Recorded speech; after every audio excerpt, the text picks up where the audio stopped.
Commençons avec toi, Edgar. Ce mardi soir, 21h, le Real reçoit l'Olympique de Marseille. Est-ce que l'OM va affronter un grand Real? Oui, non, Edgar.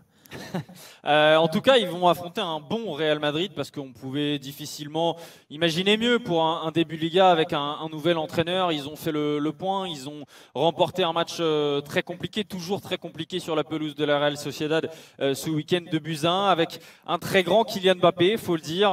Il l'a répété il y a quelques jours, l'OM est l'une de ses proies favorites en carrière. Il a bien envie de leur jouer un mauvais tour et ça tombe à pic pour le Real parce qu'on a vu un Kylian Mbappé très très bien en jambes, qui sert bien ses coéquipiers, qui termine bien ses propres actions, qui est très vif, très rapide et surtout on sent une équipe de Xabi Alonso qui continue progressivement, petit à petit, de prendre ses marques, d'avoir de plus en plus de certitude, d'avoir des individualités qui décidément semaine après semaine se dégagent. Je pense à Arda Güler, je pense à Aurélien Tchouaméni, Alvaro Carreras aussi, la recrue qui fait un très très bon boulot sur le côté gauche de la défense. En tout cas, l'OM va retrouver un bon Real Madrid demain, mais c'est toujours un Real Madrid forcément en construction.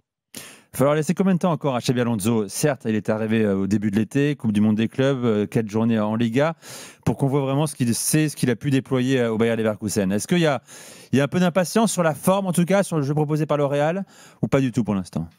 Non, il n'y a pas d'impatience parce qu'on voit vraiment une progression constante. Ce que nous disaient les joueurs quand on était à la Coupe du Monde des clubs, ils nous disaient c'est pas en 4 jours qu'on va changer les habitudes forcément qu'on avait avec un autre coach, Carlo Ancelotti, qui avait une autre mentalité, une autre façon de jouer, d'autres indications qu'il donnait aux joueurs. Et donc petit à petit, on voit les mécanismes qui commencent à se mettre en place. On voit les joueurs qui essayent d'aller récupérer le ballon dès la perte de balle, même si voilà, c'est toujours une équipe en construction, comme je disais, et donc tu vas avoir toujours des oublis, tu vas avoir des joueurs qui ne se connaissent pas encore parfaitement, notamment en défense, et je pense que c'est un point sur lequel l'OM pourra s'appuyer, c'est que cette équipe du Real Madrid, tous les joueurs ne se connaissent pas parfaitement, et donc tu as des erreurs, et j'ai l'impression aussi qu'il y a peut-être un point faible dans cette défense du Real Madrid, c'est la profondeur dans le dos des défenseurs centraux. On l'a encore vu avec Dean Huijsen ce week-end, qui fait une faute qui lui vaut un carton rouge assez sévère, mais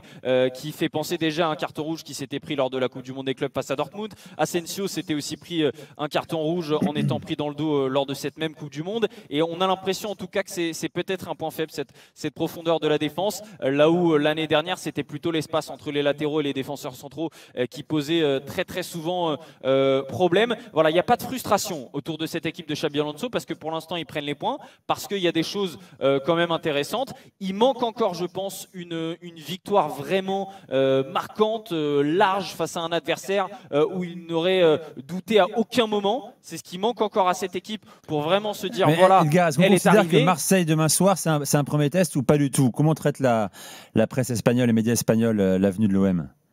Alors, déjà, il faut séparer les supporters du Real et la presse, parce que la presse, évidemment, prend quand même l'OM au sérieux, parce que quand on regarde de l'OM, il y a quand même des joueurs de qualité, des joueurs que les journalistes espagnols connaissent, évidemment. Je pense à Aubameyang, je pense à Greenwood, ce sont des noms qui leur parlent, évidemment. Benjamin Pavard, Aguerd qui n'est pas là, mais en tout cas, il y a un effectif qui leur parle. C'est pas comme aller jouer certains petits poussets de cette Ligue des Champions. Ils savent que ce n'est pas a priori l'un des matchs les plus faciles possibles dans cette Ligue des Champions, même si c'est un match évidemment abordable pour le Real Madrid. C'est un bon test et c'est une façon parfaite, c'est plutôt comme ça qu'il le voit, c'est une façon parfaite pour Xabi Alonso de commencer son aventure en Ligue des Champions avec le Real Madrid à domicile face à une équipe qui a à la fois du prestige historique, parce que même en Espagne ici on reconnaît quand même que l'Olympique de Marseille a une histoire, et d'ailleurs les supporters auxquels on parle généralement ils pensent à l'histoire de l'OM plutôt qu'aux joueurs actuels. Ils connaissent pas forcément très bien l'effectif,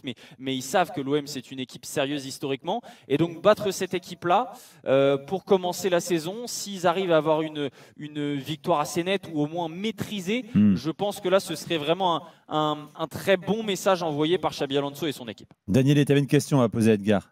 Oui, je voulais demander justement si la forme de Mbappé, c'était pas aussi un peu un problème pour Madrid, c'est-à-dire s'ils ne sont pas un peu dépendants de Mbappé quand c'est lui qui arrive à sortir, à donner la fin à l'action, c'est bien, Mais quand lui, il n'est pas en très très forme, ou il ne trouve pas la solution, ils ont du mal dans les jeux collectifs. Vu aussi le fait que Vinicius, depuis quelques temps, c'est un peu fantomatique, on va dire.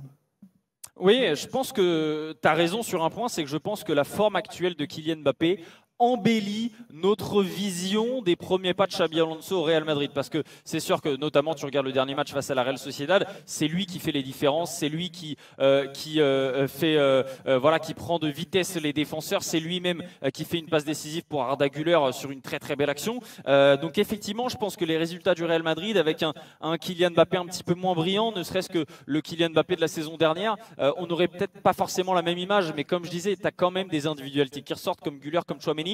Je pense que maintenant, au fil des semaines, on va voir des joueurs soit vraiment saisir ce que veut Xabi Alonso et se mettre en valeur et devenir des titulaires indiscutables et vraiment porter l'équipe, soit peut-être que d'autres joueurs vont moins prendre, ne vont pas forcément bien intégrer les consignes de Xabi Alonso, et j'ai l'impression que c'est un coach qui est vraiment en train de tester plein de choses différentes. La composition change assez drastiquement d'un match à l'autre, avec des joueurs qui paraissaient en fin de banc et qui le lendemain vont se retrouver titulaires. Je pense à Rodrigo, je pense à Ceballos. Xabi, il est encore en train de tester tout le monde, et effectivement je pense que les performances de Kylian Mbappé nous donnent une meilleure image peut-être du Real Madrid que son véritable.